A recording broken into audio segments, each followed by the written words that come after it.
Takes a few moments here, but should pop on pretty soon. Okay, we're on. The regular meeting of the West Broadway Improvement Special Service District Advisory Board meeting will now begin. Good afternoon. My name is Michael McLaughlin. I will be facilitating this meeting of the West Broadway Improvement Special Service District Advisory Board.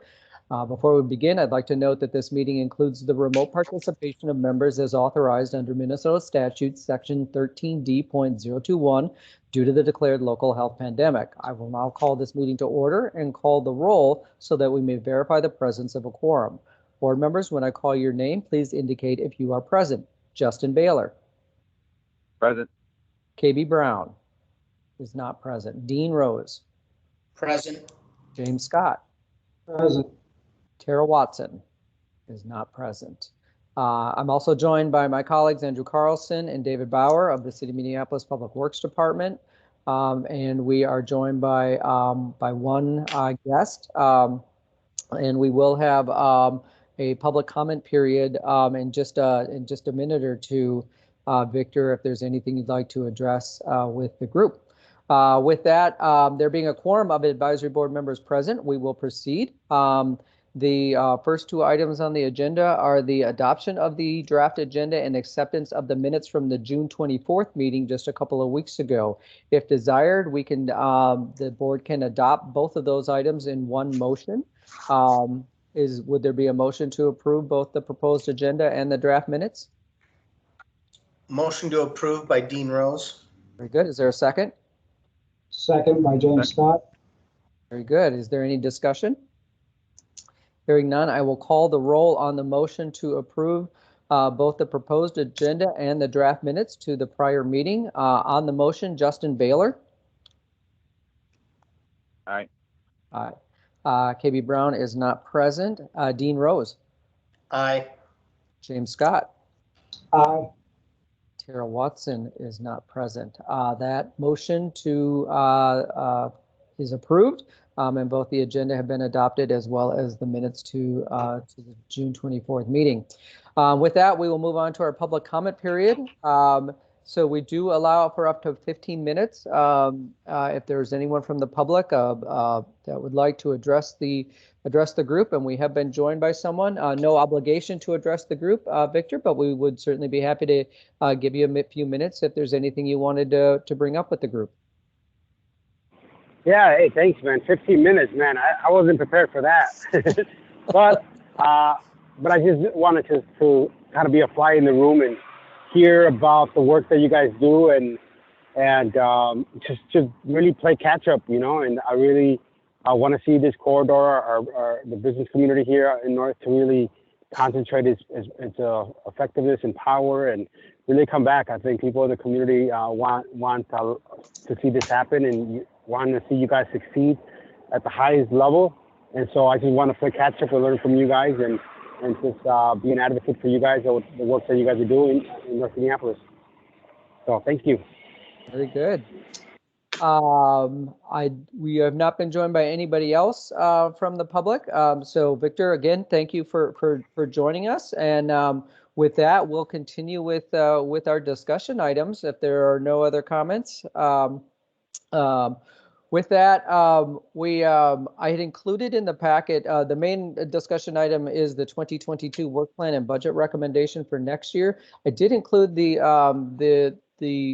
amended 2021 budget. We got through part of this item at the prior meeting, but you know, I sense that there was maybe an interest in having a conversation perhaps about adjusting service frequencies and so forth. So as a lead into the 2022 discussion item, if the board would like, we can certainly take a couple of minutes and talk about the 2021 budget, and I will share my screen here. Again, this was posted to the city's website and was included in the packet that was the meeting packet that was sent out yesterday. Was there a desire to discuss anything related to the current budget year? And I'm happy to recap any of the service items if desired. So Michael, when you refer to the current service year, in our discussions about adjusting the litter and debris management piece of our work, we had discussed at the last meeting about increasing the frequency of service to add another day of the week. When we were discussing that, would that be able to include the remaining portion of 2020, or is that only for 2021 moving forward?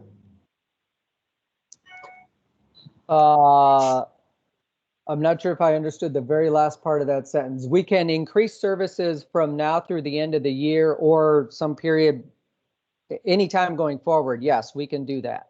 And if your question was related to the 2020 surplus funds, those have been carried forward into 2021 and are available to spend and are reflected in the amended budget on the screen and in the packet. So you do have dollars that you could utilize in 2021 to increase the pan and broom frequency by a day a week or 2 days a week between now and the end of the year. Yes, if that was the question. Okay.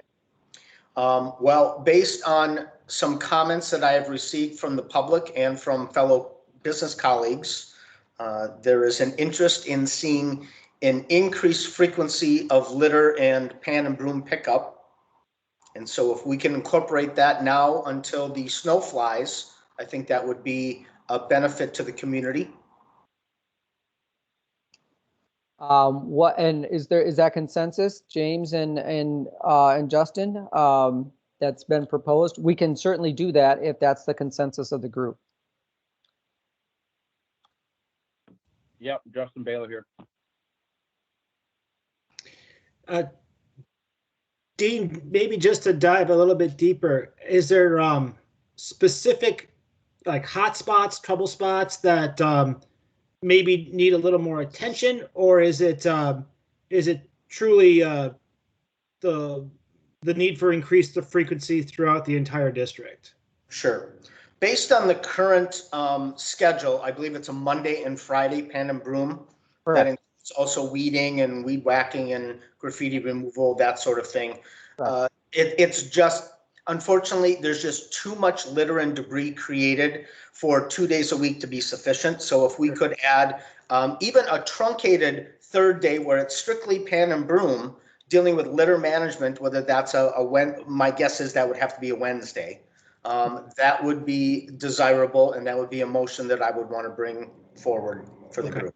Yeah, because it's not uncommon. Many districts do increase the frequency during the summer months. So for obvious reasons, we see additional foot traffic, and I think now even with shops opening up, it's I guess not a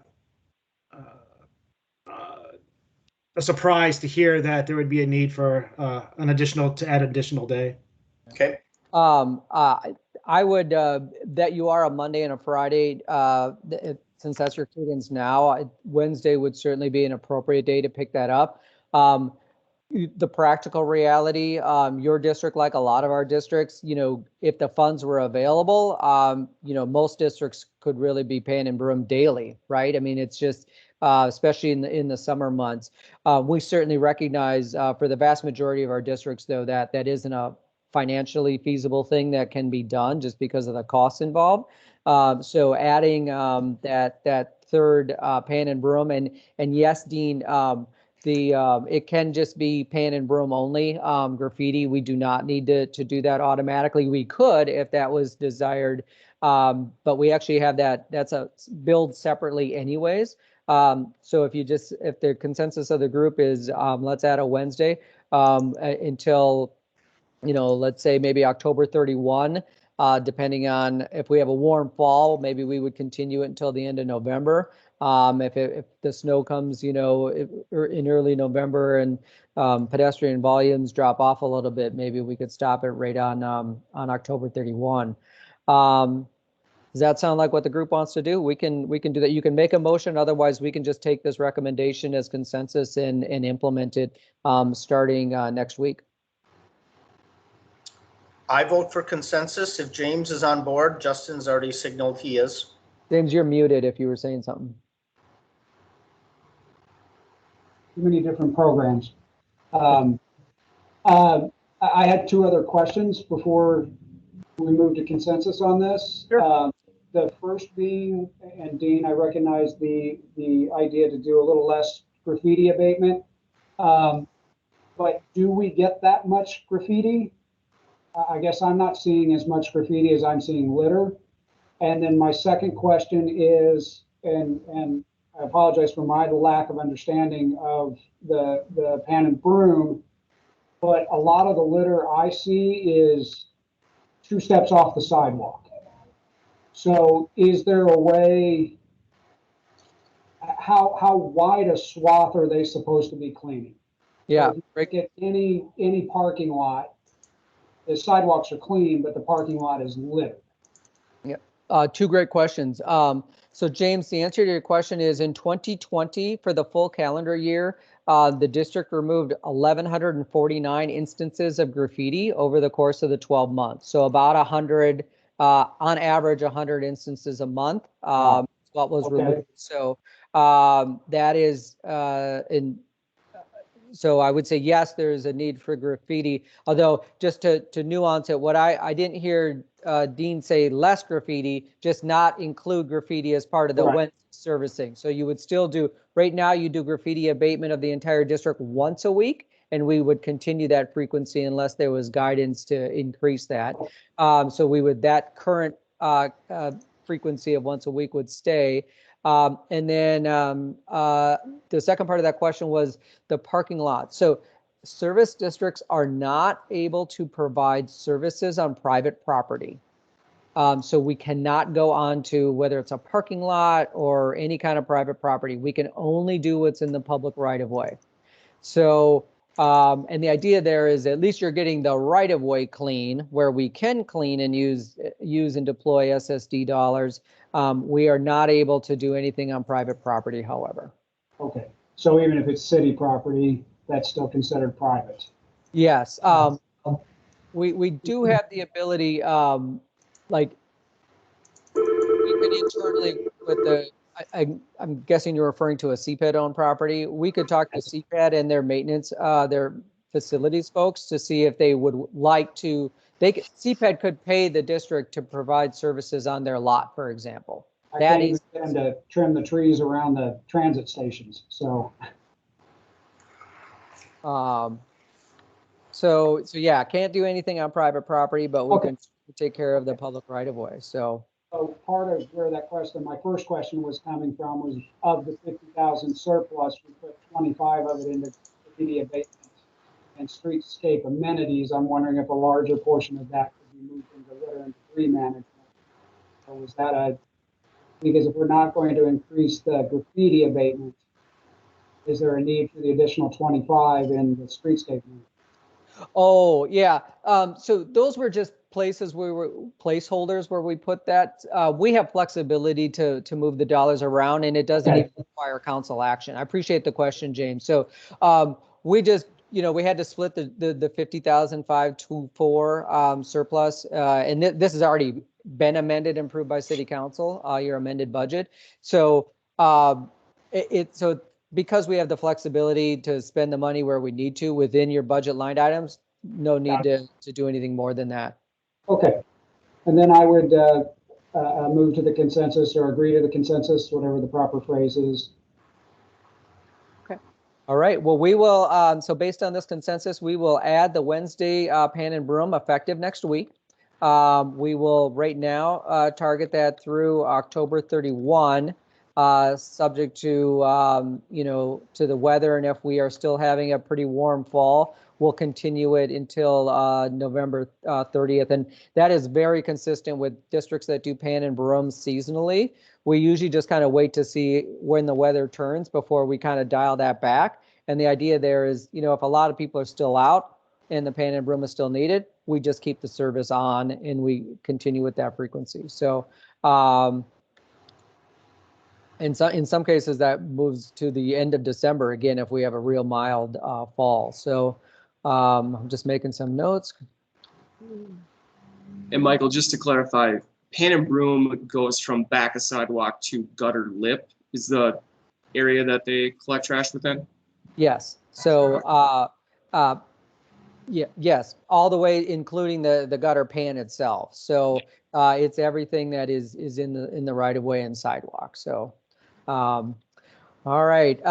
Were there any still on the subject of 2021? Were there any other service frequency changes? So again, just to recap, we will now do pan and broom 3 times a week. We're doing graffiti abatement of the entire district 1 time per week.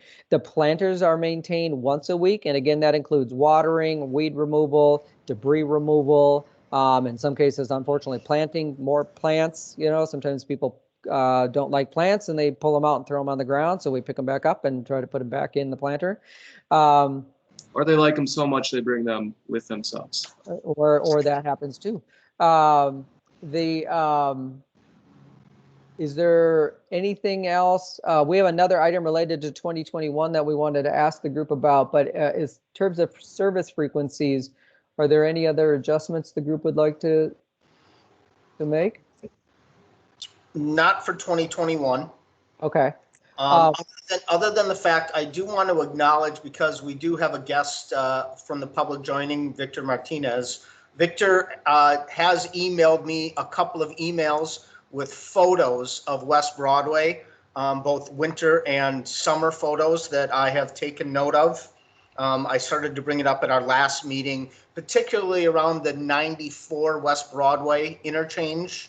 I had discussed some visual blight that we see with the rusting of the columns, of the metal on the bridge, some of the stop signs and stuff that are in need of touch-up paint, that sort of thing.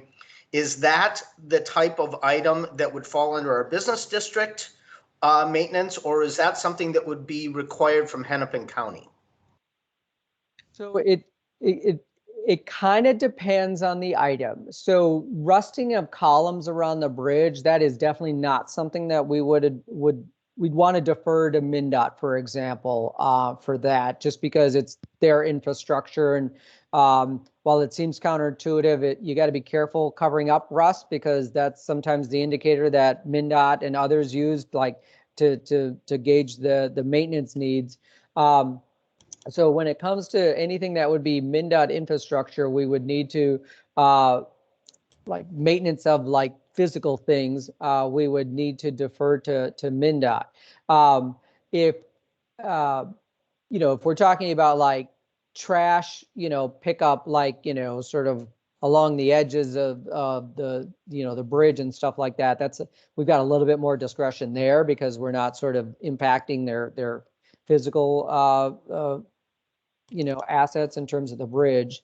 The other items, it kind of comes down to, some of those items are things the service district might be able to take care of, touching up paint on, on city light poles, for example, that we have had districts do that. Some districts would prefer to not have to pay for it, and they'll make the request of, the responsible party. In this case, it would be traffic, to presumably traffic division within the city.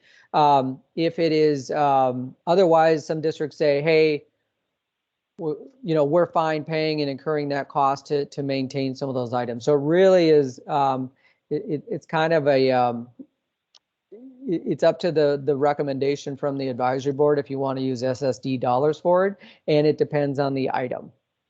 Okay, I appreciate that. I would obviously prefer to use MnDOT and other people's dollars on those types of things. So I guess just figuring out how we make that request. Yeah. Guidance that we could have, that would be appreciated. Yep. We got it noted. We can follow up and see what we can find out for you guys, for sure. Well, and I would just comment that for our guest, Victor, know that even when you're out there, if you want to, or anybody else, and not that you have a responsibility to, I want to emphasize that, but the city's 311 app is a great way to report those things, because it goes directly to the responsible party.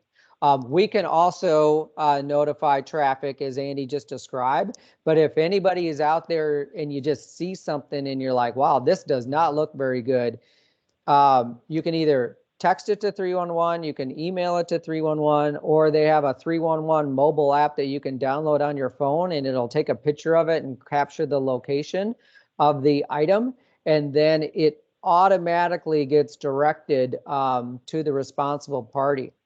So that is a very effective way to at least get it on the rate division's radar, and those metrics are tracked. And I know I can, and David and Andy can speak to this as well.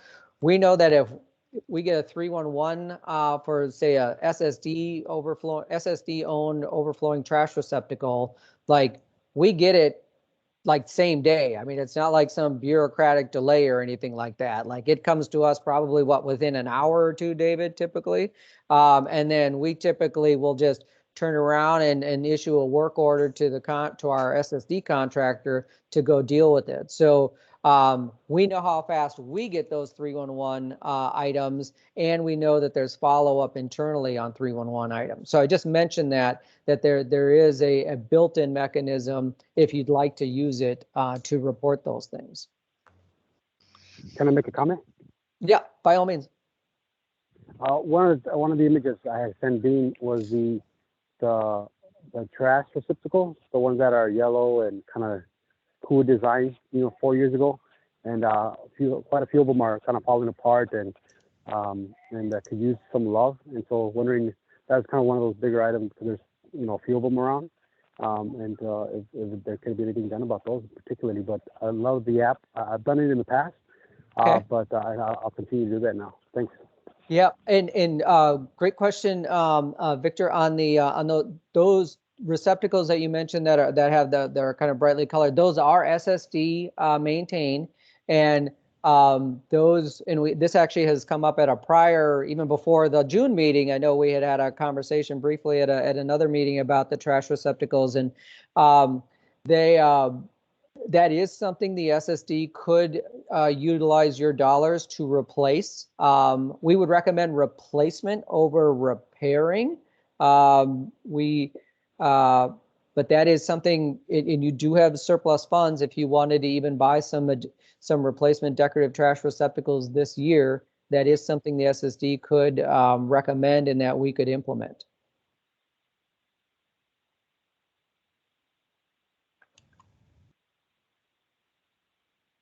Are there any other items on 2021? With that, we can move on to 2022. And I had included a draft budget for discussion purposes in the meeting packet. And it is, we typically have started this year with kind of at least an initial presumption of status quo budgets for the vast majority of our service districts. Most importantly, just recognizing that the economic environment that all of our business districts have been operating under for the last year have been extremely challenging financially. So with the goal of hopefully not increasing service charges, that was kind of the place where we start in terms of a draft budget. So what you see here is what I would describe as a status quo budget, in the sense of it replicates the current year budget. The only variance is, as you'll recall, last year, right at the public hearing, we did have a property owner that was opting in, and they opted out. So they were excluded from the 2021 service charges. It was too late to recalculate everyone else's service charges. So the actual service charges collected in 2021 were $144,788. The original budget was $148,000. So this returns to that level of service charges. That would be, at least in this draft budget, prorated to all the contributing properties. And then the line items, I did go through and do an analysis based on where we ended last year actual expenses. And these dollar levels still seem to be appropriate based on what the group has discussed doing in the past. if there was a goal to increase the service frequency of Pan and Broom in next year, we should probably have a conversation about whether it would make sense to increase the litter and debris management from a budgetary perspective. The other way to do that is we could wait until after the close of the books for this year, and next spring, if there's a surplus, a carry forward, the group could then decide to use those dollars, carry them forward in 2022 and use those dollars to provide that third Pan and Broom. So you don't have to make a decision on that today, if depending on what the group's wishes are. But essentially, it presumes the status quo level of service frequencies and services for the district. Discussion. Michael, can you refresh my memory on what the trash receptacles, maybe a range of what the cost is per receptacle for your guys' recommended replacement? The replacement cost? You guys recommended instead of repair, replace, and I'm just curious what is maybe the best recommendation that you've seen out there, and what's the cost? Yeah. We have a fixture that we have deployed in a number of districts over the years, both in the form of trash receptacles as well as in the form of one-sort public recycling receptacles. It has proven to be a very robust fixture. They're not totally inexpensive, just due to their quality and robustness. But those are installed. The average, and it depends on the quantity that you buy. We tend to budget $1,250 to $1,500 per receptacle, and that's the receptacle, delivery, and installation to the site and removal of any existing receptacle. So that's a rough number. It's not automatically. That's just sort of a rule of thumb number that we use. Sometimes, especially if it's a bigger order, we can get that cost down a little bit. The other thing I should mention is we are able to buy these particular trash receptacles using a state contract, and therefore there's a discounted price because it's a state contract, and that discount is passed along in lower cost to the district when we purchase those. And David, I bet, would be able to, or I could pull up a photo of what they look like. I just assume David's going to read my mind while we're having these meetings, and we'll just, but we definitely have those in multiple districts. They, let's see if David can find it. Otherwise, I will. His psychic act. What's the green line and all that conversation? So the possibility of the green line coming up West Broadway. The blue line extension. I was trying to search quickly here to see. The blue line LRT extension. Yes, is. Sorry. Maybe that's why I wasn't finding it. Oh, that's okay.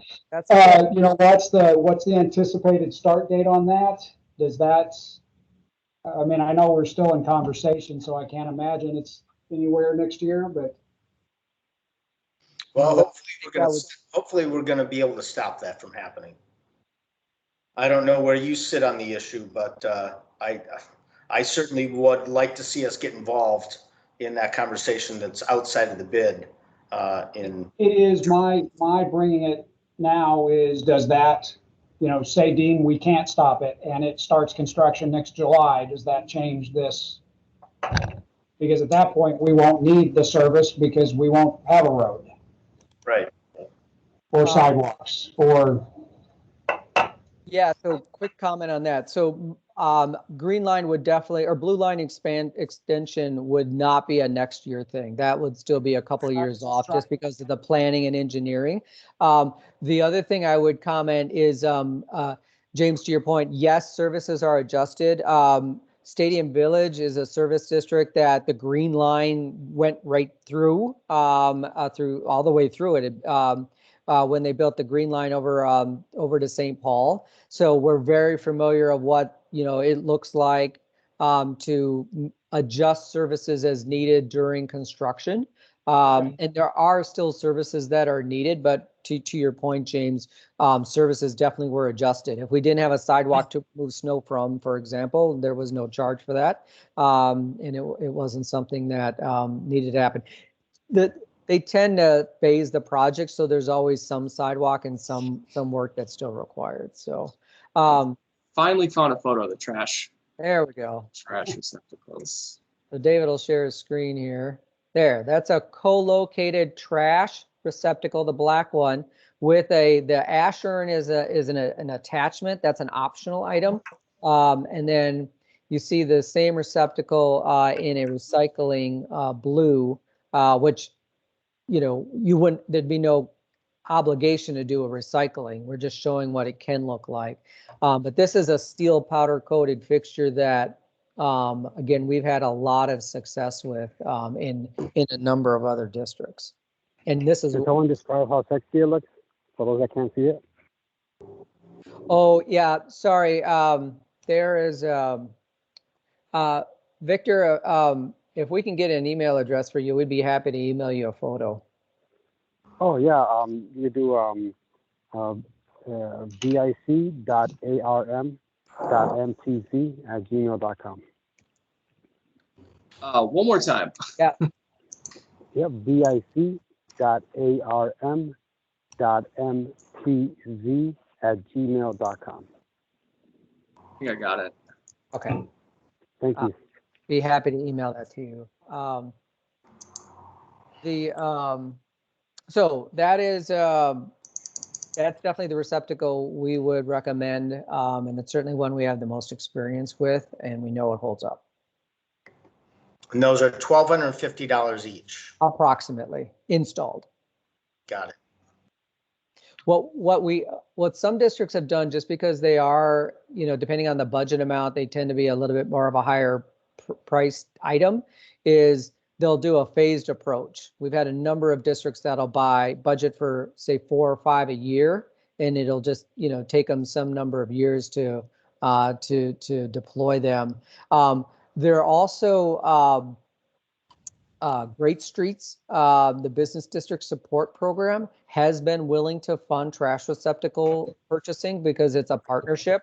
It can be a partnership where the SSD can agree to, once the fixture is there, and we actually coordinate the whole project, or we have in other districts where basically we are in an outside group applies for Great Street grants. If it's awarded, we can process everything internally and we can go implement them and buy them and install them.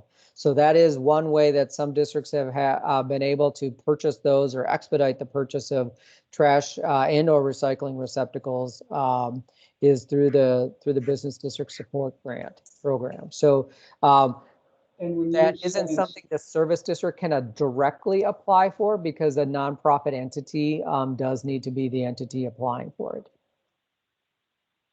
And when you say installed, are they bolted down? Is Yes. there a concrete pad poured for them, or are they mounted to the sidewalks? Yeah, typically they're mounted to the sidewalk, and they are bolted. So we drill in, anchor them to the ground, and bolt them so they don't move around.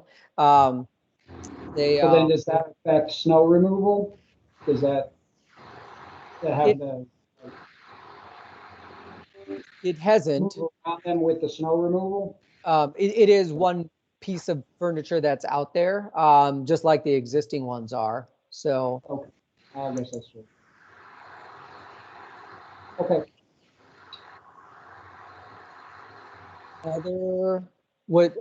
So Justin, I didn't know if you were thinking about including a placeholder for purchasing these in the budget. If that's where you were going with your line of questioning. That's certainly something the group could do if desired. Yeah, I guess my intention was, to put that in everybody's head. I do agree that they are the ones that are broken and just unkept look, just that unkept and are an eyesore for the avenue. So the group was amenable to a phased approach. I just wanted to see, kind of what the discussion was, hear from Dean and James if they liked even that type of trash can, or do we want to investigate further for different types? And secondly, how soon would they be open to doing a phased approach? Whether it's, and you said $12.50 a piece, so Yes. 2,400 per situation in a sense. If you co-locate with a recycling receptacle, yes. Otherwise, a trash is just approximately the $12.50 a piece installed. Do we have to do the recycling or Nope. for the city or anything? Nope. So, Justin, would there be, because the cans and the benches and the planters we have were an artist commission, would there be any conversation we need to have with the artist before we remove them? I don't remember I just remember that they were an artist commission. I don't remember the circumstances surrounding it. That we put out a call for artists. So I don't know if we had an agreement with them. Yep, I don't know any details, and I guess it's a good question to ask. I don't know. I'm unaware of any agreement we had. That was back when Aaron, I believe, was our executive director, I think, wasn't it? No, it was later. I never served under Aaron. So it was Rob. Rob, yeah. Rob, I think, yeah. I think the application, because I think you got a grant from a national organization for that, as I recall. And Yep. So James, I think the answer is someone with WBC would have to go back and look at the agreement to see if there had to have been some kind of agreement with the artist in order to compensate them, and to see what, if any, stipulations there were about removal of the items. And I'm going out on a limb here. In my experience, it tends to be, things that are like functional, like a trash, that are decorative in nature, a trash receptacle or a planter in your case. They tend not to have those requirements about deassessing them. Whereas like actual sculptural things that are, meant to be interpreted, by the public, they can sometimes have those types of rules.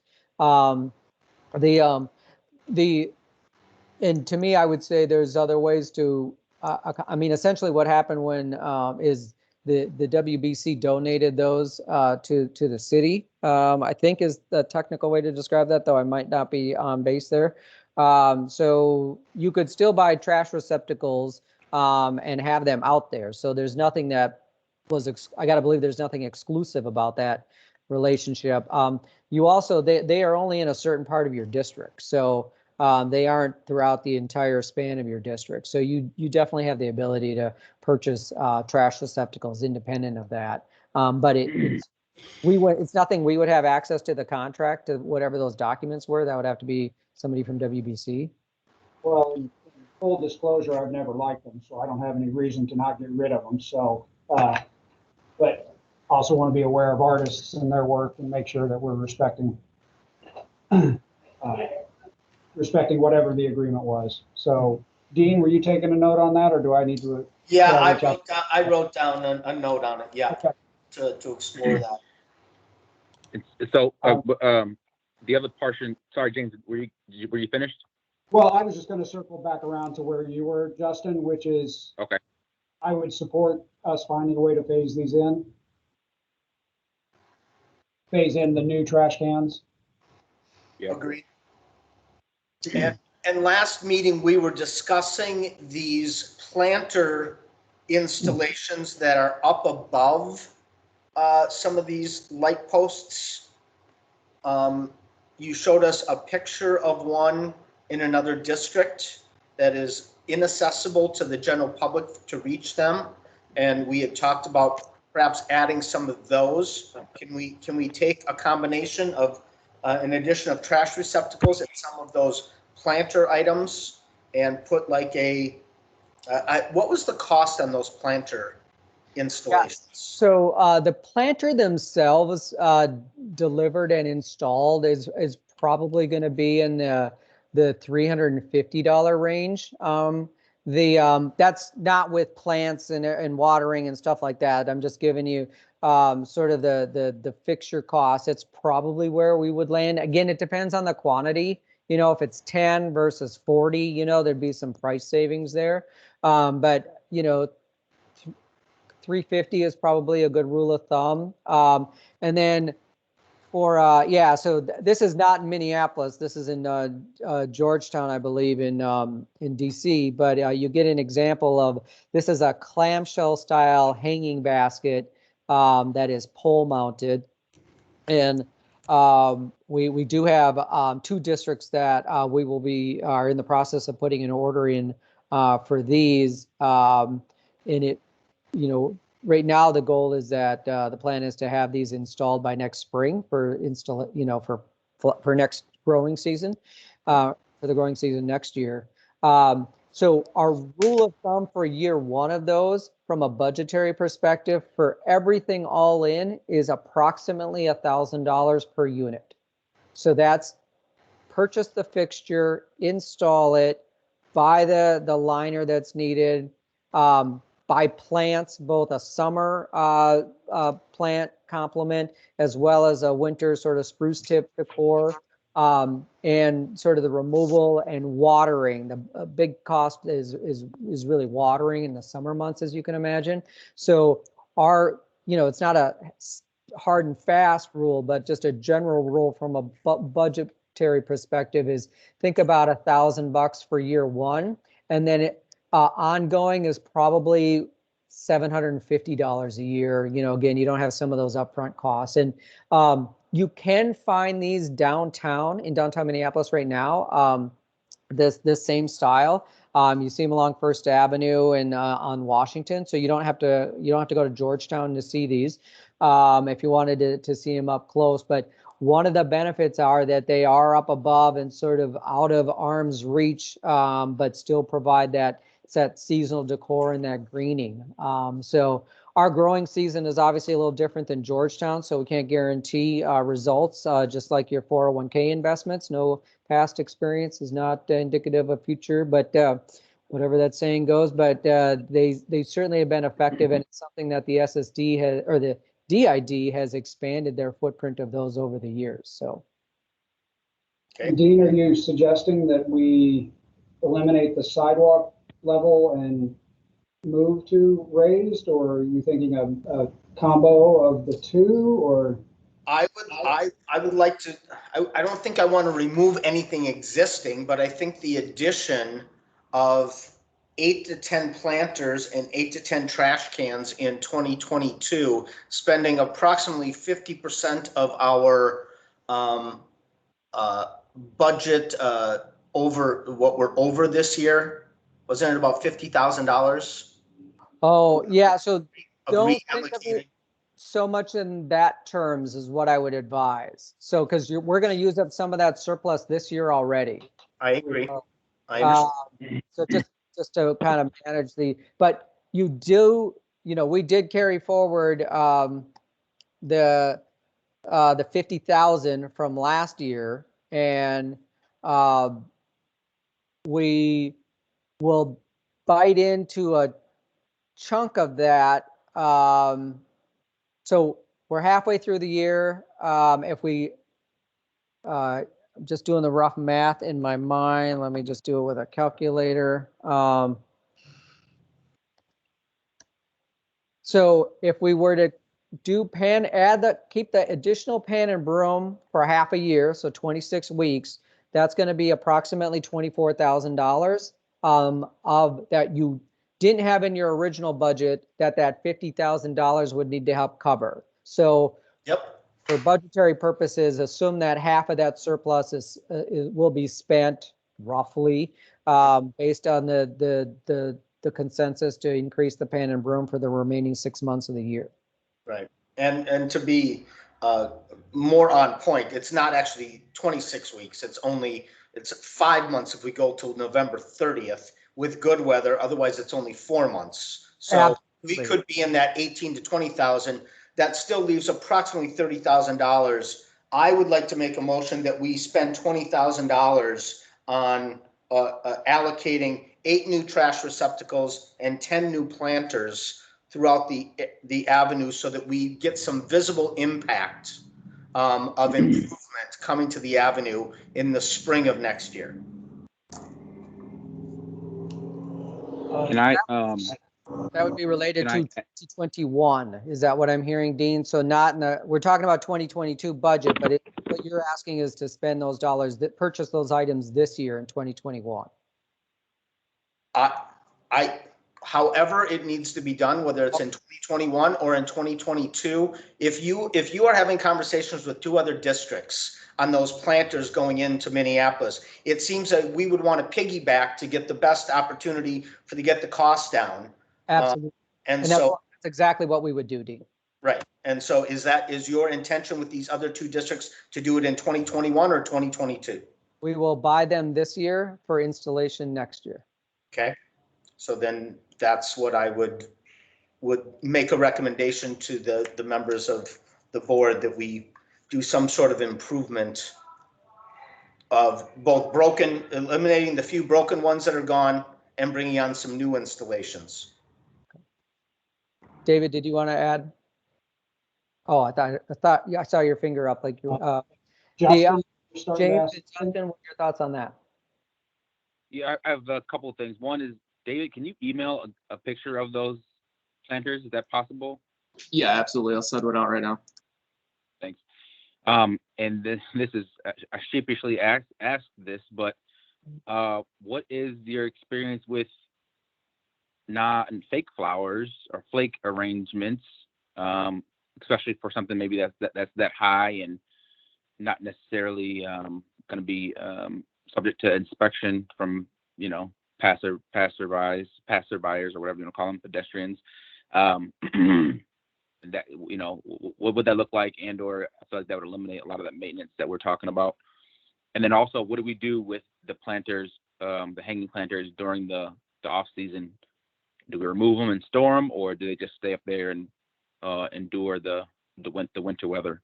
Great question. So let's take that last one first. We definitely would have the ability to add spruce tips and other winter decor in the winter, and it looks really nice. That's what the downtown does, or that's what the DID does downtown. So don't have to. We would still leave them up because it's not worth the labor cost to pull them down. We would pull the plant material out regardless, but they could be left empty for the winter, or we could buy spruce tip material. That we would already be doing spruce tips in your sidewalk planters. We would just buy some additional material and put them in there is what we would recommend, since we're already doing it. Your question about faux flower arrangements is an interesting one, and it is something we have talked about with some other districts. I personally, and I can't find it fast enough on my phone, but I have found locally some what I would describe as remarkably attractive faux flower hanging basket examples, where honestly from the ground, most people wouldn't even register that they were fake. So the faux flower industry has improved over the years is my sense. So that is certainly something that we could explore, and you definitely would have lower costs because watering is at least half the annualized cost of these things, because when we get the hot periods like we've had this year, you end up needing to water them pretty much daily. So it, you know, some districts can't imagine life with a full flower arrangement, but if I can find it on my phone, I'm happy to email it out. But I found one, I'm oversharing here, but I pulled over, got out of my car, and took a photo of a faux hanging basket on a light pole. This is my life, gentlemen. This is what I do. You're never wondering what Michael does in his spare time. But it looked really nice. You know, I mean, you could probably at some level read that it was maybe not a real plant, but it wasn't like, oh, these garish plastic plants out here. It looked nice. So that is certainly something, if that group wanted us to, we'd be happy to explore that. And we actually did explore it a couple of years ago for a district that was thinking about it. So I'm going to kick the almost dead horse here one more time. If the blue line comes through, And again, I understand the rest of my colleagues' feelings about this, but is this investment wasted? Will these all get pulled out and thrown away because the lampposts are all going to get swapped out and the sidewalks are all going to get usurped? And so asking only, is it a wise investment to spend $30,000 at this point until we know whether or not? Or would they unbolt them, store them, and put them back once the project is done? Great question, James. It is definitely where we would collect these items and remove them prior to construction. And that is exactly what we did in Stadium Village. And candidly, it's what we do anywhere where there's construction of a project where, some redevelopment, they'll go out to the back of curb and there might be some existing streetscape elements. We absolutely go in, recover those items. We either move them elsewhere in the district, or in some cases, we just store those during construction and then we redeploy them. So, and that would be true for the trash and or recycling, and certainly the hanging, any hanging baskets. We could easily remove them and store them. So it would not be wasted dollars in that sense. Okay, wonderful, thank you. And then one last question. Dean, do you know if we, or Justin, you may know, did we make any headway with our meeting mixer? If we spend down our 50 surplus that we have this year, we have no surplus going into next year, and we're back to twice a week broom and pan as opposed to 3 times a week. So is there opportunity for us to increase our service charges so that we could possibly get another 25 or 30 to get back to 3 days a week?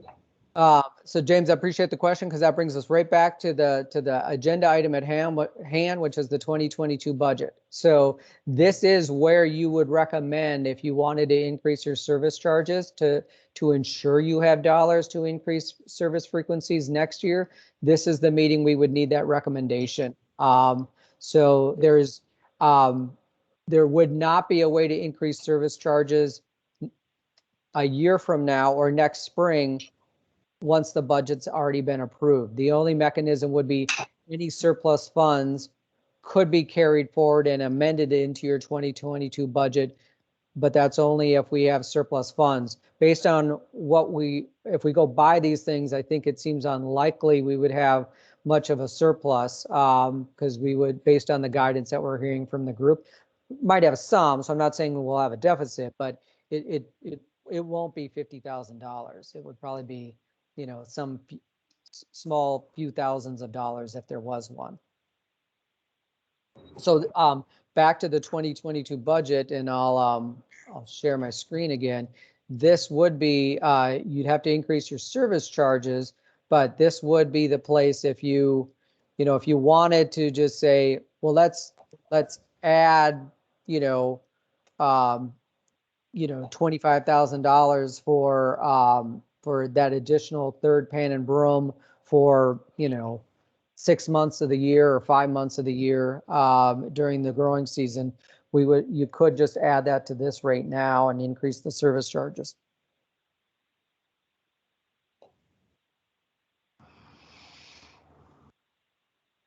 Well, I think we need to do that. I think going back to 2 days, if we go to 3 this year, we will definitely see that next spring into summer. So I would move that we add the additional 25,000. I guess where my question was coming from was, did we pick up enough additional members that the service charge wouldn't have to go up very much? I've just not seen any reporting coming out of that membership mixer as to whether or not we gained any extra members. Oh, this is all service charge revenue. There's no WBC revenue in here. This is all service charges. This is all what's imposed on the property tax statement. So this is completely independent of WBC. I'm sorry, my misunderstanding. Yeah, no, good clarified question. So it's linear square feet of ratepayers. Yep. Linear feet, yeah, linear frontage feet of is what. Everyone who fronts West Broadway. Correct.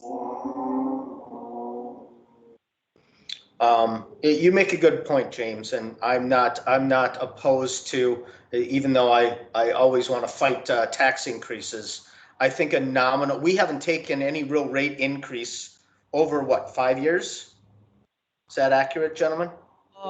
You bumped up from like 115 to 148 like 3 years ago. So you've been right around that 148 point for at least 3 years, and I can double check that if you give me a second. I'll just go through these. And while you're looking that question up, my other question would be, we all know that currently with the economics of the pandemic unwinding now, that costs of raw materials and everything has gone up dramatically over the past 6 to 9 months. Is the purchase of these types of items affected by that, or are you really not seeing any price increases for these types of items? Great question. At this point, we have not seen an increase in pricing for these types of streetscape elements. The trash and recycling pricing has been pretty consistent. The only thing that has been really the variable is if we have a really big order, there's just, we're able to get those shipping costs down on a per unit basis, things like that. So, and what we've reached out to multiple vendors regarding the hanging baskets, and at this point, we're not seeing that those costs have increased substantially at this point. I mean, again, we'll have to what the future holds. Dean, the answer to your question is 2018, the service charges were 109,000. From 2019 on, they've been 148,000. Okay. So this, so it's been at least 3 years that you've been at this current threshold. And what does that break down to, Michael, as a per linear foot? Yeah, it breaks down to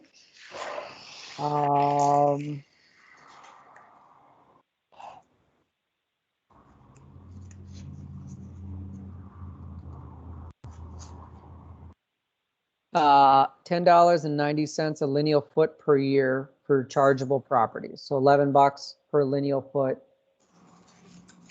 So less than $1 a month per lineal foot. And also, Michael, real quick, and when do the taxes take effect to, let's say, a new property owner? Oh yeah, great question. Like in the case of a redevelopment? Yes. Yeah, so there's always a delay because what happens is, so next year's, the 2020 service charges are a function of the values the assessor assigned to the property on January 1, 6 months ago. So 6 months ago value is what determines next year's taxes. So now in your case, in the case of your district, because market value is not a factor, there, if it's a commercial property now and it's a commercial property in the future, their service charges wouldn't change by virtue of redevelopment because you use lineal frontage. And if it's a city-owned property and it becomes a private developer property, that wouldn't happen until next year, 2023. I mean, if it's happening now, in a sense. Yeah, I mean, generally, yes, that's what happens. So basically, once the project is completed, is typically, I mean, it kind of depends on when the property transacts, quite honestly. So like, say a property changes hands and goes from city to commercial in this calendar year, on January 1 of 2022, they would say, okay, I mean, it's now commercial, property type. It might be in the process of being redeveloped, but then that would go into play for 2023 to your point, Dean, or Justin.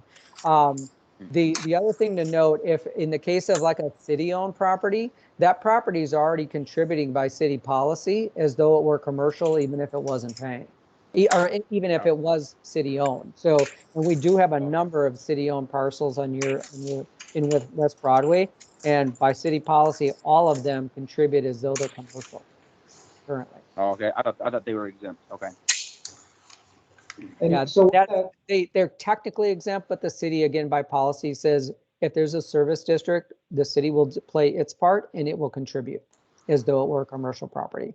That is not so for like the school board property or other exempt like county properties, things like that. Other levels of government aren't required to pay and typically don't.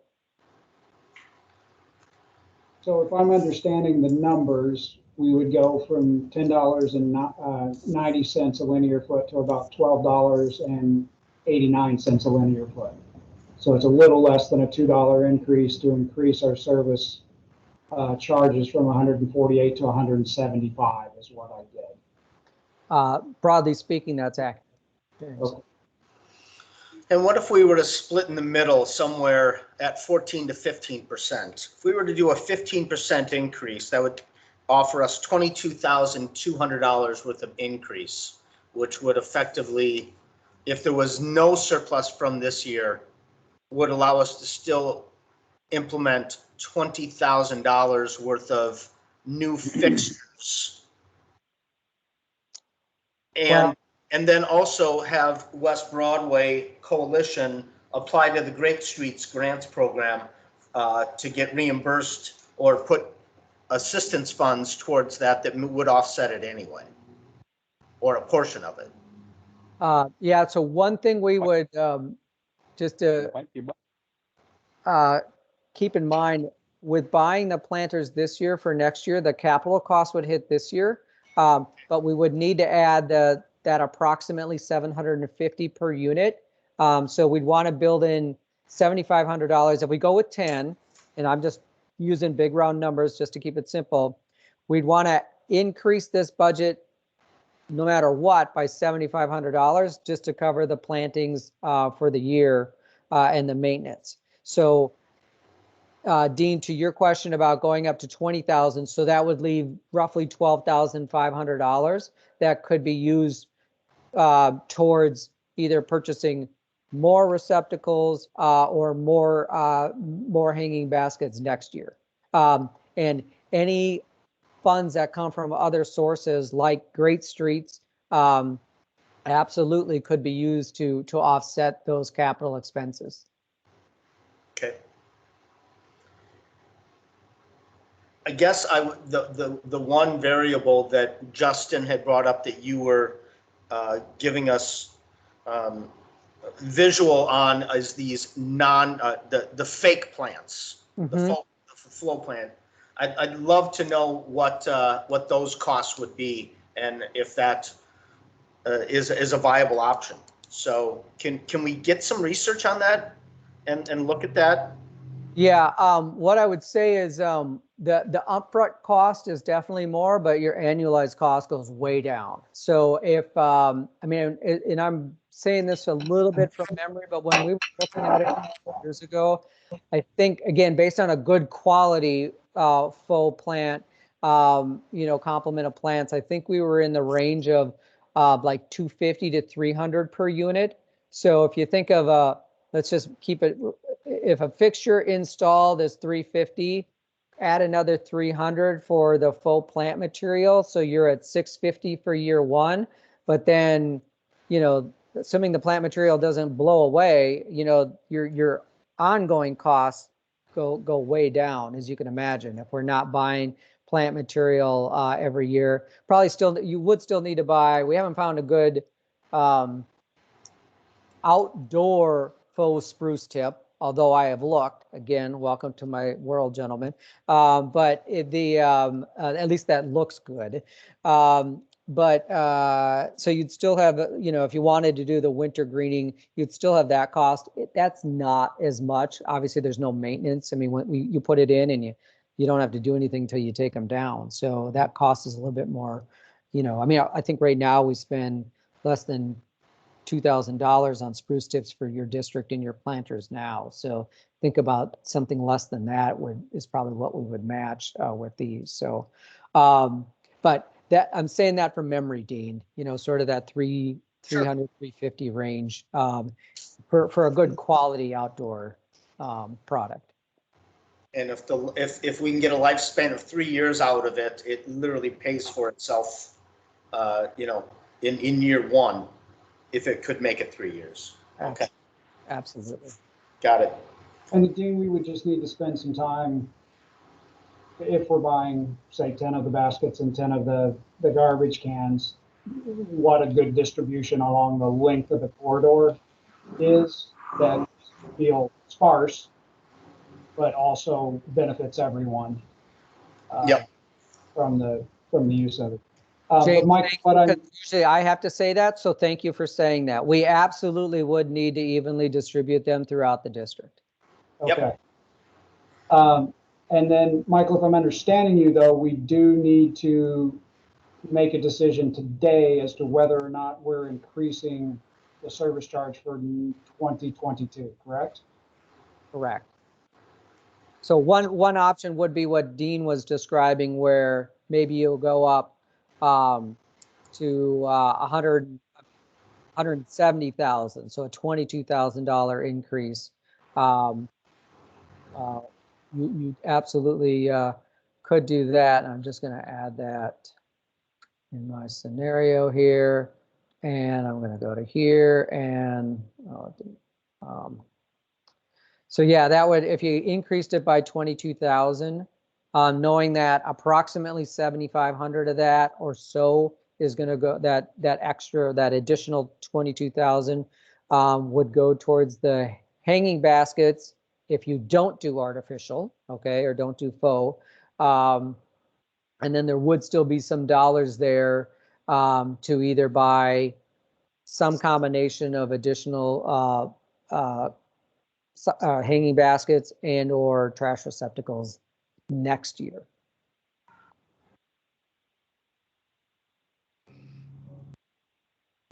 I guess I didn't follow that, because I was assuming the increase was about the 25,000 we needed to have 3 days of hand and broom.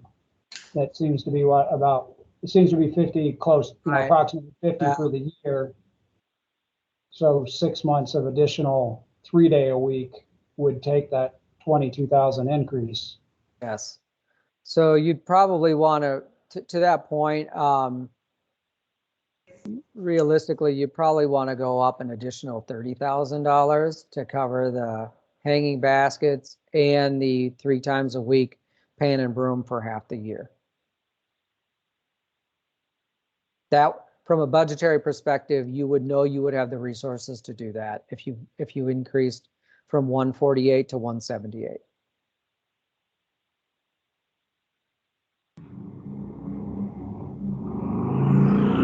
Okay. And that would bring, you would go from $10.90 a lineal foot roughly to $13.11.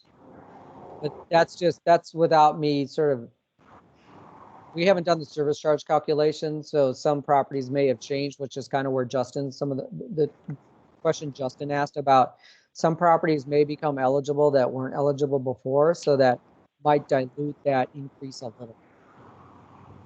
And the inverse could have also happened.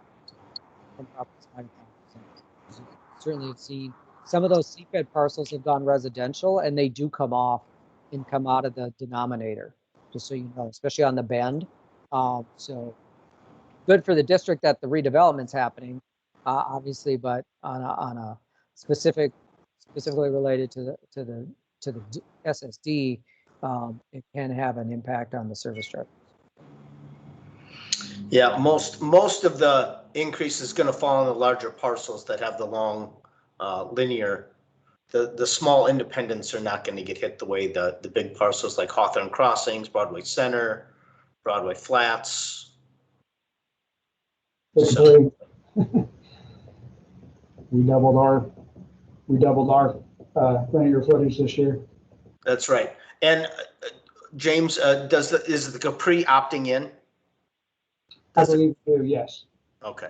All right. So then you're definitely impacted as well. All right. Well, then I allow you as I suggest, James, as the nonprofit opt in, that you make the motion that you would be comfortable with. Well, I haven't heard from Justin. Do you have anything? Yeah, I was just gonna say, for the motion, I think $2 is aggressive, especially if we don't, for waiting for 2021, 2022, or the next year to do anything. So I mean, I don't know where this falls in the land of proposals, and I hate to stop the momentum, but I don't know if I see the flowers in the trash. I don't know if I see existing trash receptacles that need to be repaired and replaced in the same category as new beautification details as the flowers. And so I don't know if we need to vote on them at the same time, or if we need to lump them together. I personally would like to see some of the receptacles in disrepair, swapped out with some new stuff. I think that will maybe, especially in the high traffic areas, Lindale and Broadway, probably Penn and Broadway. Honestly, I'm not sure what they look like or what condition those ones are in. Probably Broadway and DuPont.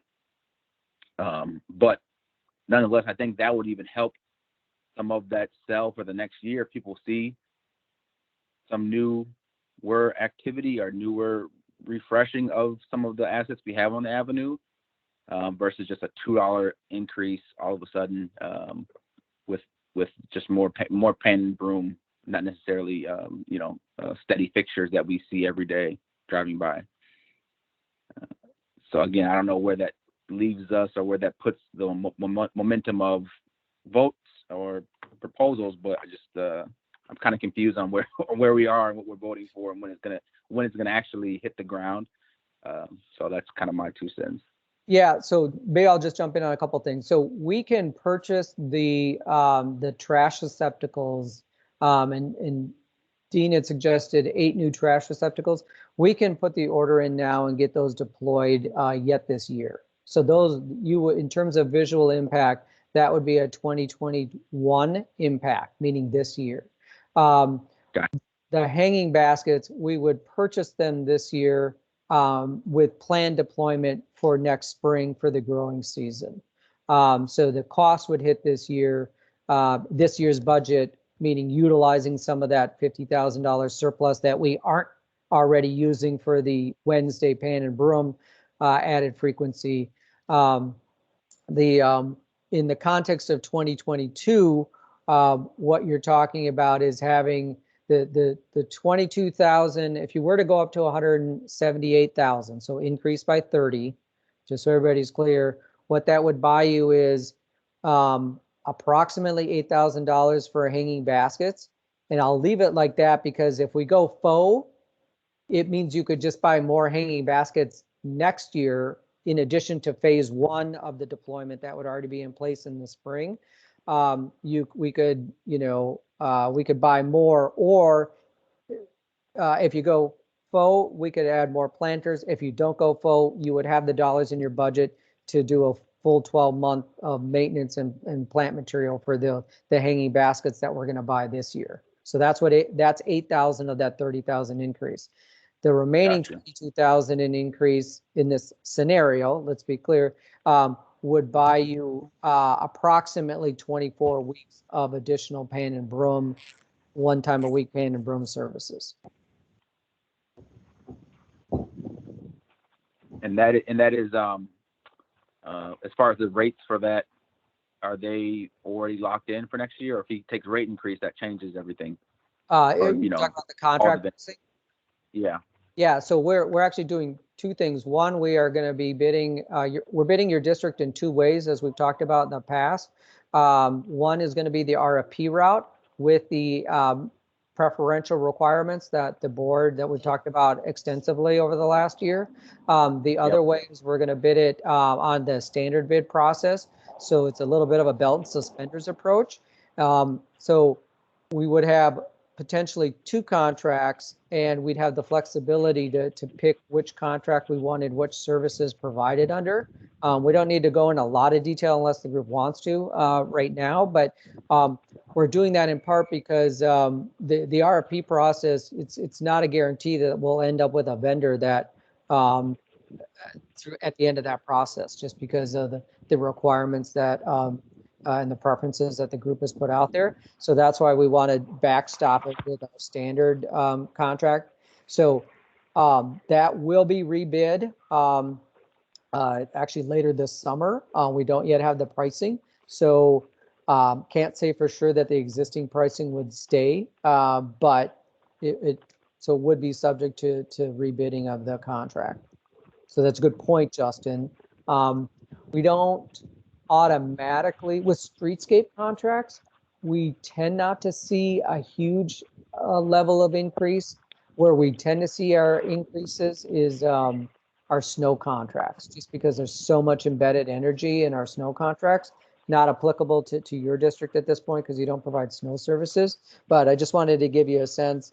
Our streetscape contracts really have remained pretty competitive on a pricing standpoint for at least 5 or 6 years. Now, I may regret saying that because who knows what the bidding process will hold, but we don't have any intel right now from sort of the from vendors to say, hey, prepare for a 20% increase. We're not seeing that or hearing that at this point. If that helps answer that question, Justin. Hi, is Dol home? I'm running for city council. I want to talk to him. I'm going to mute Victor. Just so he sounds like he might be talking to a prospective future constituent. And just to say it, if whatever trash receptacles that we decide on purchasing today that come out of this meeting, we can have those installed sometime in September. So September. Okay. Yeah. Yeah, I'm good with it then, James. You can run with it. That's my perspective. It helps you at all. So just so I'm clear, so that's with increasing the budget to 178,000. So increasing by 30,000 to 178 is the conversation. That's what you're okay with, Justin? Yes. Okay. I think 20% is aggressive, Justin, as well. I just think it's a shock to the ratepayer to see 20% increase. That's why I was interested in seeing more along the 15% route. I know it doesn't seem like that much, and ironically, I'm sort of laughing on one end that we're only talking about $30,000, which is really not that much money for the length of our avenue overall. But it does impact those people who aren't expecting it, and I can agree to that 20%. I would prefer to see a 15%. Do I think it's I know it's nominal, but I do think it matters. From those years that I struggled as a small operator to try and make things work, and all of a sudden these shocks to my system from taxes and stuff. I want to try to be mindful of that impact on the small business owner and the large business owner too. I mean, the property owners that have the 2,000 linear feet. Granted, they're going to pass it on to their tenants for the most part, but I just. So Dean, I think I heard Justin say this, and I would agree with it. Maybe this is a phased proposal, and let's do the garbage cans. And instead of doing 8, maybe we do 10 or 12 this year, and then come back to the planters next year and continue on with the planters in the way we're doing them now, and then just eliminate that additional cost. If we did at 1,250, if we did 12 planters, that would be, if we have 50,000 surplus this year, we expect to use half of that on the 3rd day of service. That leaves us with 25,000 left. If we spent 1,250 of that on garbage cans, there's the potential for an additional 1,250 to roll into this budget, next year's budget, into the 2022 budget. And then we can visit whether or not doing the planters. Yeah, I see what you're saying. Let me ask you this, Michael. You guys are going to look at bidding those planters for other districts. Yes. What, near the fourth quarter of the year? Actually, it'll be this quarter. It will be by the end of the third Yep. quarter. Yep. So if we were to put in through the WBC for a grant request from the the Great Streets, if we were to get that in, do you think we would get an answer before the end of that quarter where we could piggyback on your purchase power? So the only issue is I don't know what the timing is on the next Great Street cycle. Last year, for many years, the deadline was in February, I think, and then it was funds deployment later that summer. So 5 months later, roughly speaking, okay? 5-6 months later. The last year, I believe the deadline was in August and not in February. I think they delayed it because COVID was starting to impact everything. What I don't know is if there's another, if the Great Street cycle is August for this year, meaning the deadline cycle, or if it is, if it's going to go back to February or some other time frame. So one other thing just to throw out, WBC is definitely a candidate for that. It could also be another nonprofit that could apply. And I say that only because, WBC tends to have and I'm talking out of school here, so I'm just saying, from what I remember reading in the past, WBC, like Lake Street Council and a couple other groups, they tend to have sort of their complement of things that they go in and apply for Great Streets grants each year for. And sometimes, there is, less of an appetite for taking a big chunk of that out for capital costs. So just something to think about that's WBC. I'm not saying it has to be that way. I'm just something to think about, where sometimes another nonprofit can come in and, like West Broadway is a corridor. There are multiple Great Streets grants that go to different nonprofits in the corridor, as you guys probably know. So I just throw that out as me trying to be helpful and constructive, that I don't presume today that it has to be WBC, but it certainly could be. Yeah, I would say that you probably have a better chance if it is a different nonprofit, because WBC typically does ask for the full amount of that grant when it's available. So if there was a different nonprofit that came in, you're probably gonna have a better chance of getting money towards these items. So. And Dean, coming back to your question, because we don't know when that grant cycle is and when the award recommendations, I would say it's unlikely. I feel like it would be unlikely that we would know in time for the order that we're going to be placing. Okay. Sorry, that was a long explanation to get to your ultimate answer, which is that was helpful.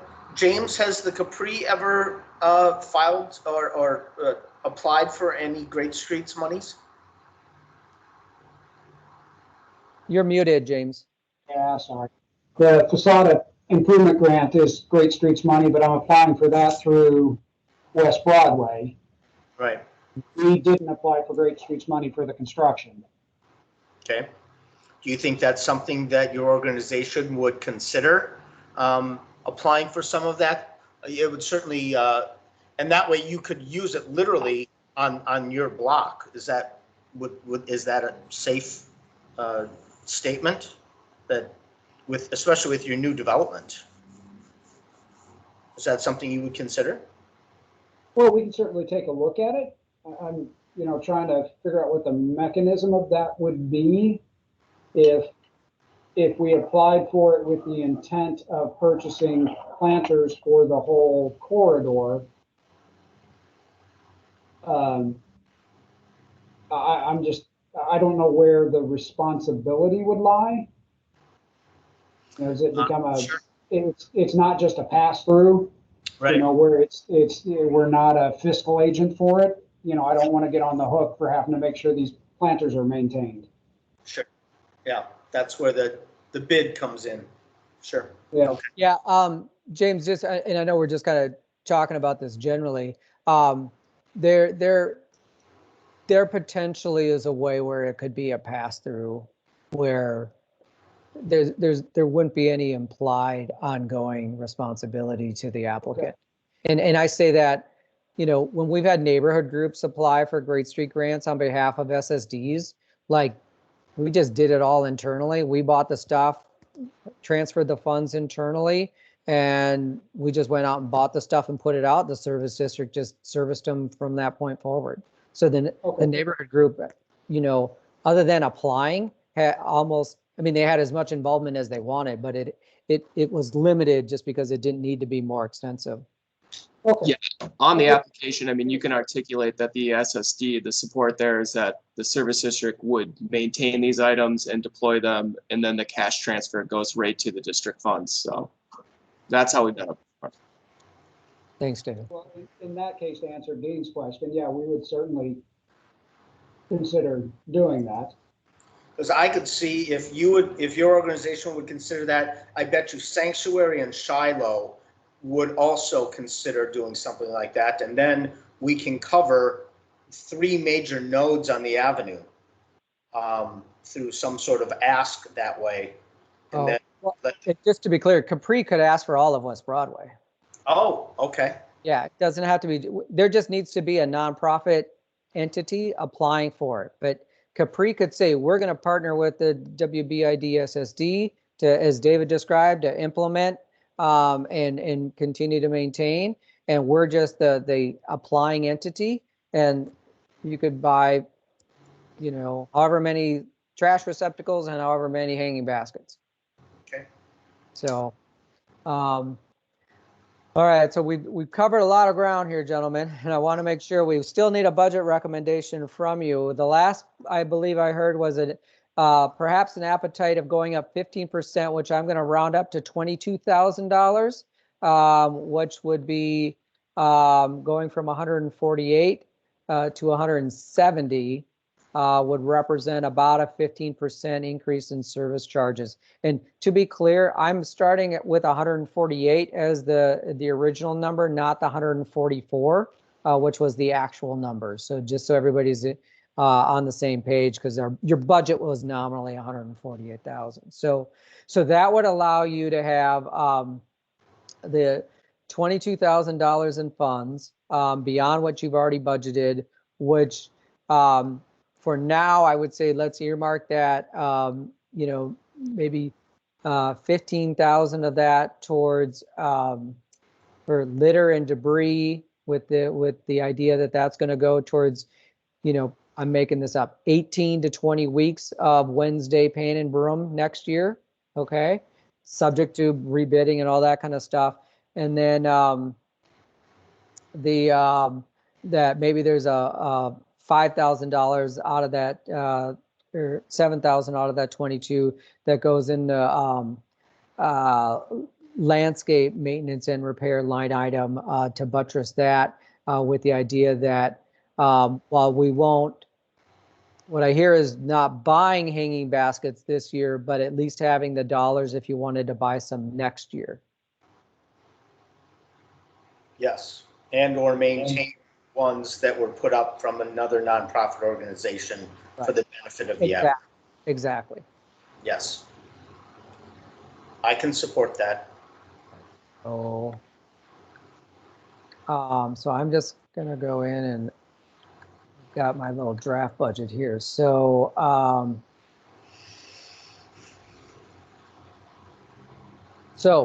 what I am, let me restate this. It sounds like there's consensus, and we'll take a motion on this if there is consensus in just a second. The amended draft budget would be total service charges of $170,000. The line item number 1 for litter and debris management would move to $128,000. The landscape maintenance and repair line item would become $21,000. The streetscape maintenance and repair would remain at $12,000, and the seasonal decorations would remain at $9,000. If you add those up, I get $170,000, and that would be approximately a 15% or so increase in the service charges. Is that what I'm hearing? Yes. Yes. Would someone like to a motion on that? I'll make a motion to accept the 2022 West Broadway Improvement SSD work plan and budget of $170,000 in service charges as amended. Very good. Is there a second? Second. Good. Any further discussion specifically on the budget? And I want to come back and cover a few quick details on things we just talked about. If there's no further discussion, I'll call the roll on the motion to adopt the 2022 budget and work plan recommendation as revised. Justin Baylor. Aye. V. Brown is not present. Dean Rose. Aye. And Scott. Aye. And Tara Watson is not present. That budget recommendation is adopted. Thank you. And the clarifying piece, what we will do is, so let's come back to what you want to buy this year. So thank you. We've got a budget recommendation for next year that will go to council in September, just like in prior years. Operating plan, draft operating plan will be mailed out to all the property owners, along with the public hearing notice and the notice of the amount of their service charges for their particular property or properties. Coming back to the 2021 expenditures, I've heard a couple different things, but I want to make sure what I'm hearing is consensus to purchase some number of trash receptacles, at least 8, perhaps more. So let's talk about what that number is. That would be purchased and deployed yet this year. And I'm also hearing that there is a desire, at least at this point, to not buy any hanging baskets with the aspirational goal that maybe one or more nonprofits may apply for Great Streets funds to provide those funds. Is that accurate? I would agree with that. So Yes. what is the quantity of trash receptacles the group would like us to purchase this year for deployment this year? With approximately $25,000 of surplus. Correct. Cut that in half. 10 at 10. 50 a receptacle, 10 trash receptacles. That's what I believe is a good number. Okay. Justin? Yes, I agree. The only thing I was going to mention or add was, do we think that each location needs recycling and trash, or do we, split the recycling up a little bit? And the reason I say that is, obviously, you guys all have businesses on the avenue. I'm not sure how much the recycling is going to be used appropriately. So I say that again hesitantly because I believe in recycling. I just it's just going to be two trash receptacles, in my opinion, for a little while until we get some learning curve. I would share from personal experience. I am too a supporter of recycling. I find it very difficult to maintain both at my commercial and my residential sites proper use of recycling. And so I would advise us not to invest in those cans at this time. I think because the dilemma is that once a recycling unit is tainted by non-recycling materials, it becomes trash anyway, based on my experience dealing with the trash haulers. And so I would recommend that we avoid that at this time. We can certainly look at that issue down the road. But that's from my personal experience over the past couple of years of dealing with recycling on the corner of Broadway and Penn. So Michael, are the folks that do the pan and broom, do they separate? I mean, is there even, I just see one truck. Yeah, fair question. So absolutely, in the districts that have one sort recycling, that material is absolutely, we use a separate color bag. So that's why with one truck, they're able to distinguish what's recycling versus trash. We do find, and we have a number of districts with different business characteristics. By and large, we have had good success with what I would describe as a low contamination level, contamination being trash in recycling receptacles. When it does happen, it tends to be sort of wish cycling, if you will. People think something is recyclable when in fact it isn't. So we've actually had good luck in districts that have the one sort recycling receptacles.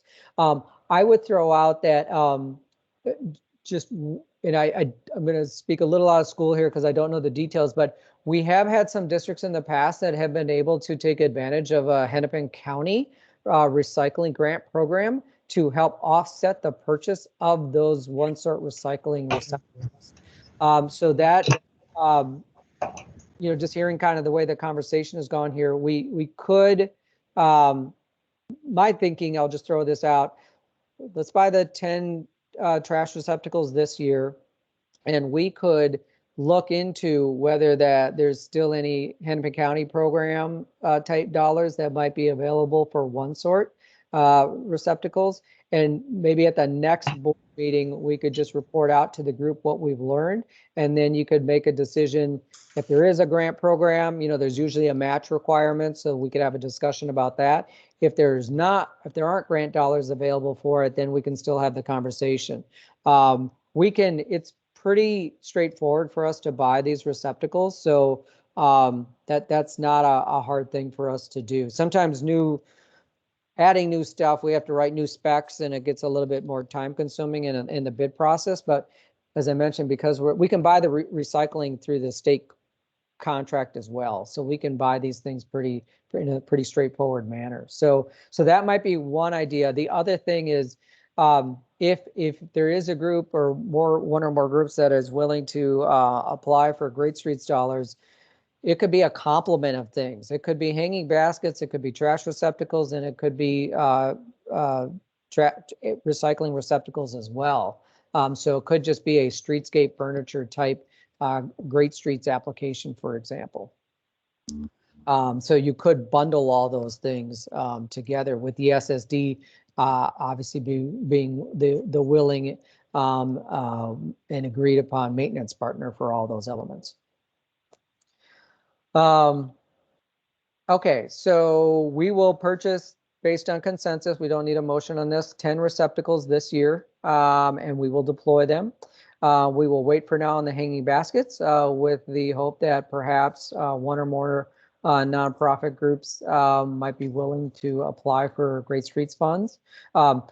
You can use other dollars, just to be clear. Great Streets is just an obvious one that districts have, but if there's other corporate interests or other mechanisms that the business community is aware of to apply for those dollars, by all means, those can be applied for and we can deploy the dollars. We're very good at deploying other people's money, if that's helpful to know. So there's kind of layers of jokes in there, isn't there? Layers of humor. Hennepin County still has a recycling grant up to 10,000 and doesn't have to be matched. Above 10 does. Okay. So that definitely may be. We won't take any action. We've kind of been able to do some other stuff with Hennepin County, so we'll confirm if that would apply to an SSD. But let's based on this conversation, why don't we just come back to that once we are confirmed on what that looks like, and then again, in the meantime, we would not be lead on any, again, just to be clear, on the Great Streets grant. So that would be the business community finding a nonprofit and submitting that application. So just to tie up that item. Long conversation. So one other thing, and we're really long here, but and maybe I can just kind of plant the seed, or unless the group wants to do something else. But we do have a concern about the age of some of your holiday decor. From our perspective, you have definitely gotten the useful life out of some of your holiday decor, specifically those items that they were kind of like the snowflakes, and they were kind of mylar, and they kind of looked, I call them fuzzy, because they were kind of had a soft texture to them. They used to be white. They are no longer a white mylar. So we can put the stuff up. We just kind of wanted a prompt for the question. If that is something the group, I mean, you don't have to do the snowflakes, to be clear, or the fuzzy ones. There's other snowflake or other holiday decor, but just wanted to ask the group if there's at least a consensus here today on put up what we have, get one more year out of it, think about next spring. You know, depending on the outcome of some of these other conversations, it is something we could potentially buy next summer for installation in the fall of 2022 is another sort of time window we could be looking at. Just wanted to raise the subject. Anybody feel strongly? It's July and I'm asking you about holiday decor. I apologize. Has anybody tried spray paint to make the white mylar white again? I appreciate the suggestion. It wouldn't work in this case because it would, the liquid of the paint would literally just cause it to clump. Okay. So it wouldn't look, it is, let's see if I can find a photo fast enough. It is a, all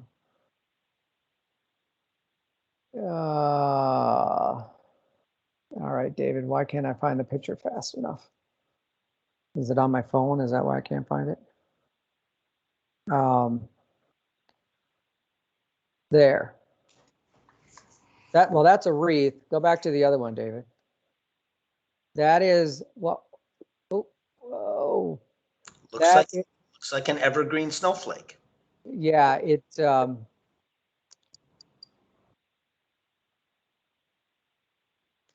again, that's what they look like. That was not that color originally. Again, these are,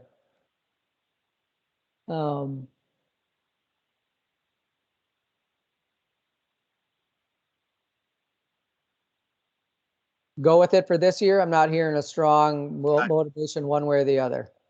I'm comfortable with going with what we have for this year, and we'll figure it out moving forward.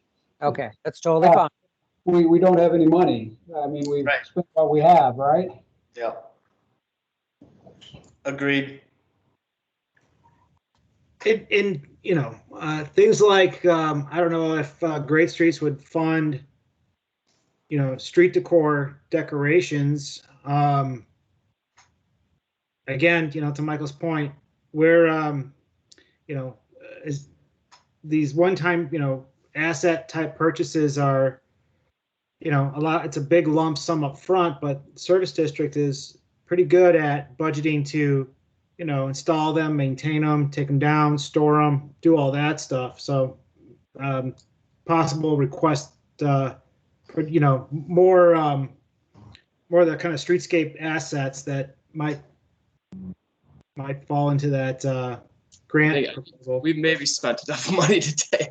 Yeah, I know. No, I just, they honestly, with everything we've talked about, the only reason I brought it up is some of them just don't look great, and we didn't want the board to get upset by, hey, why didn't you flag how these things look? So we would at least have a conversation. Yeah, there's nothing wrong with putting these. Take a look at them this year. See how you think about them. We'll go with what we've been doing. So. And quite frankly, thanks for bringing it to our attention. We'll keep an eye on it. We will have discussions at the business association level about maybe some influx of investment in that type of thing that would be available to the bid. Mm-hmm. Great. Sure. Yep. We had no further ground to cover other than if you haven't done your ethics training, please get it done. It's good for 4 years. It only takes like 20 minutes. You can do it online at your convenience. Just wanted to put that shout out there. David's gonna resend you all the links, so it's top of your inbox. I guess I'll do that. Yeah, how about that?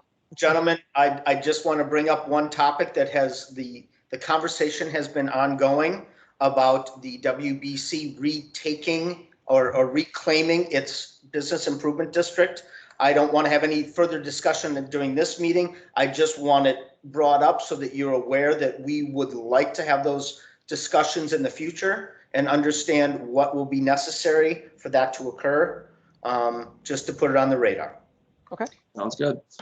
Yeah, sounds good. And, if there's an update in terms of if there are new people at the WBC that we need to at some point get to know and meet, we can start with some of those introductions. That would be nice to meet some of the folks working there, to at least build a rapport before we meet for the first time. And Andrew, to your point, we would like to do that. We are building capacity. We have a huge influx of funding over the past 12 months that would allow us to maintain years of sustenance of this. And so we can get into those conversations at another time.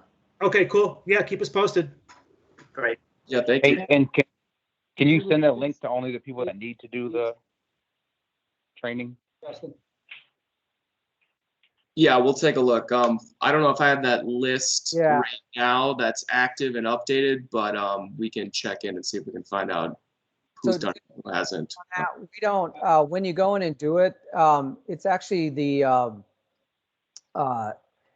it's the city attorney's office that tracks that along with the city clerk, and we don't have direct access to when people do the training. So that's why we kind of have to hedge, because we don't have great line of sight. We just have to remind people to do it.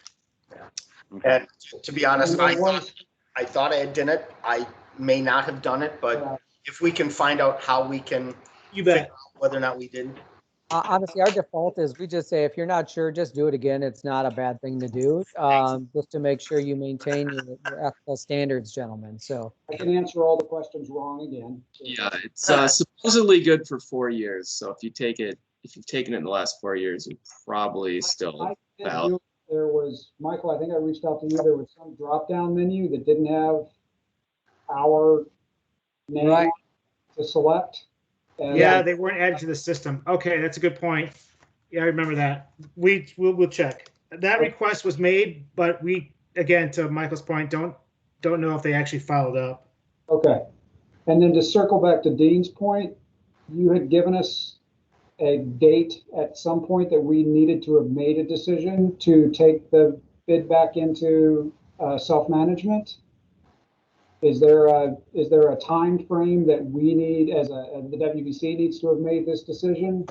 Obviously, we're into 2022. We're looking at that budget. So at some point in 2022, we need to have said we want to self-manage again or not. yeah, really, I would say, well, there's two parts of it. There's one, WBC feeling that it's got the capacity to do it, and then there's the city evaluating whether it concurs with that. So I think the fairest way to say is, if WBC is interested, I think it would be best by the end of the first quarter of 2022. And that would give the city some time to evaluate in the second quarter of 2022. So that because by the end of the second quarter is when we're preparing the budget for the next year. So that would be the timing for like a 2023. So that would be my general guidance is, if there is an interest to let's have those conversations in the first quarter of next year. Okay, thank you. Definitely. Yep. All right. Thank you, If Jeff. there's nothing else, we can adjourn here at 3:56, gentlemen. Thank you very much. Everyone have a great weekend. Yeah, good to see you guys. Take care. Thank you, guys. Bye. Bye, thank you.